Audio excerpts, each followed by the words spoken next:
పడుకుని మంచి నిద్రలో ఉండాల్సిన టైంలో మైండ్ గేమ్ చూపించాం అక్కడ.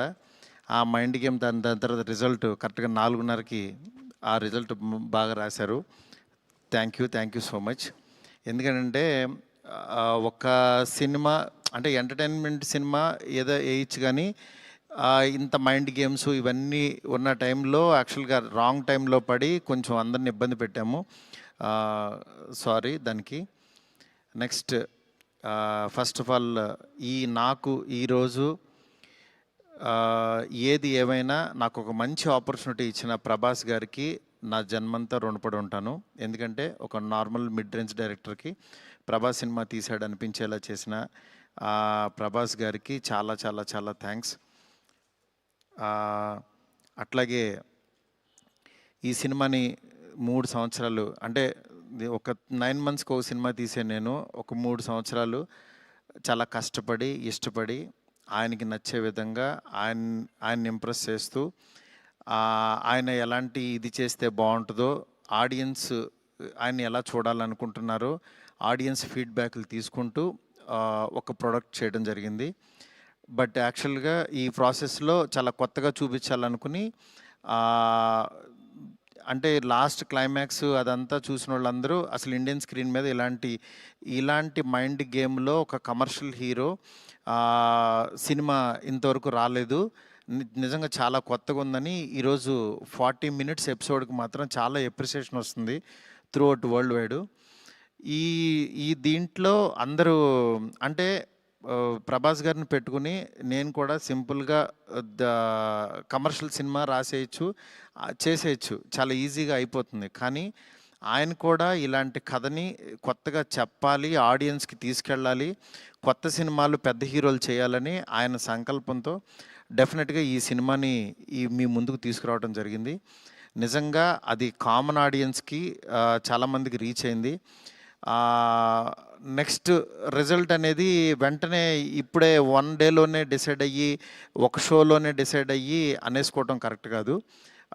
ఎందుకంటే ఇప్పుడు పండగ ఉంది, అన్ని సినిమాలు చూస్తున్నారు, చూడాలి. ఒక 10 రోజులు ఆగితే ఈ సినిమా ఏంటని తెలుస్తుంది. ఎందుకంటే ఎప్పుడైనా సరే మనకి కొత్త పాయింట్తో వచ్చిన సినిమా కూర్చోగానే ఎక్కేసి అద్భుతం జరిగిందని అనుకో. ఎందుకంటే కొత్త పాయింట్ ఎప్పుడైనా ఇట్ విల్ టేక్ టైం. డెఫినెట్గా ఇందులో ఉన్న కొత్త పాయింట్లో ఉన్న చిన్న చిన్న మంచి పాయింట్స్ మాత్రం డెఫినెట్గా వీటి గురించి మాట్లాడుతున్నారు. ఈ ఎపిసోడ్ ఇలాగని చాలా కొంతమంది ఇంటలెక్చువల్ పీపుల్ కొంతమంది మాట్లాడుతున్నారు, అర్థం కాని వాళ్ళు తిడుతున్నారు, ఇట్లా రకరకాల ఇవన్నీ వస్తున్నాయి. ఇట్లాంటి దాంట్లో అప్పుడే మాత్రం డిసైడ్ చేయొద్దు దయచేసి. రిజల్ట్ కొంచెం వెయిట్ చేయండి, ఓపికగా చూడండి. నిజంగా ప్రభాస్ గారి అభిమానులు కొంతమంది అంటే అందరూ యాక్చువల్గా డిసప్పాయింట్ అవ్వలేదు, కానీ సాటిస్ఫై అవ్వలేదు. బికాజ్ మేము ట్రైలర్లో ప్రభాస్ గారిని చూపించాం, ఏది ఓల్డ్ గెటప్ చూపించాము, ఇట్లా రాక్షసుణ్ణి అనేది చూపించాము, ఆయన యాటిట్యూడు, ఆయన స్వాగు, ఇవంతా ఆయన్ని ఎక్కువ పరిచయం చేసాం. థియేటర్లోకి వచ్చినప్పుడు మాత్రం జర్కీగా ఆయనేరని వెతుక్కునే ప్రాసెస్లో మేము చూపించే కథని బ్రెయిన్కి ఎక్కించుకోలేకపోయారు కొంచెం ఆ డిసప్పాయింట్మెంట్లో.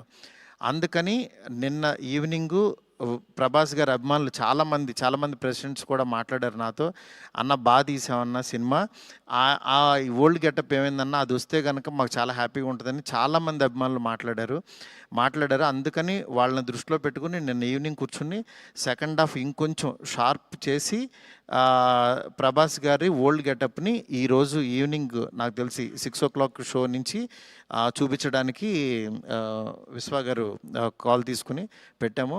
ఆయన ఎపిసోడు డెఫినెట్గా మైండ్ బ్లోయింగ్ ఉంటుంది. ఎందుకంటే చాలా కష్టపడి డబ్బులు ఆయన కష్టపడి చాలా తీసిన ఎపిసోడ్. ఎందుకంటే ఒక దీంట్లో రూఫ్లో ఫైట్ జరగటం అంటే ఇంతవరకు ఎప్పుడు రాలా. ఆ రూఫ్లో ఫైట్ వెళ్ళి ఆ ఫైట్ కావాల్సిన లీడు ఇదంతా నియర్ బై ఒక 8 minutes ఎపిసోడ్ ఉంటుంది, 8 to 9 minutes ఎపిసోడు. డెఫినెట్గా ఆయన స్వాగ్ని మీరందరూ ఎంజాయ్ చేయబోతున్నారు ఇవాళ నుంచి. అలాగే ఎక్కడైతే లెంత్ అని కొంచెం ల్యాగ్ అని ఫీల్ అయ్యారో కొన్ని సందర్భాల్లో అవి కూడా షార్ప్ చేసి ఈరోజు ఈవినింగ్ నుంచి కొత్త ప్రభాస్ గారిని, మళ్ళీ రియల్ రాజాసాబ్ అని ఫీల్ అయిన ప్రభాస్ గారిని మేము చూపించబోతున్నాం. ఇది దీంతో డెఫినెట్గా సాటిస్ఫై అవుతారు అనుకుంటున్నాను. ఈ పండగ అన్ని సినిమాలు బాగా ఆడాలి. డెఫినెట్లీ నిజంగా మాకు నిన్నొచ్చిన అంటే ఇంత పెద్ద ఓపెనింగు, ప్రభాస్ గారు ఓపెనింగ్ ఎప్పుడు కూడా ప్రభాస్ గారు ఫ్యాన్సే నాకు అన్న ఫస్ట్ డే టాక్ ఇలాగే ఉంటుంది మా అన్నది, మీరు అసలు అవన్నీ పట్టించుకోవద్దు, మీరు 10 రోజుల తర్వాత అన్న స్టామినా చూడండి అని నాకు మెసేజ్లు చేస్తున్నారు. అందుకని నేను చాలా హ్యాపీగా ఫీల్ అవుతున్నాను. ప్రభాస్ గారు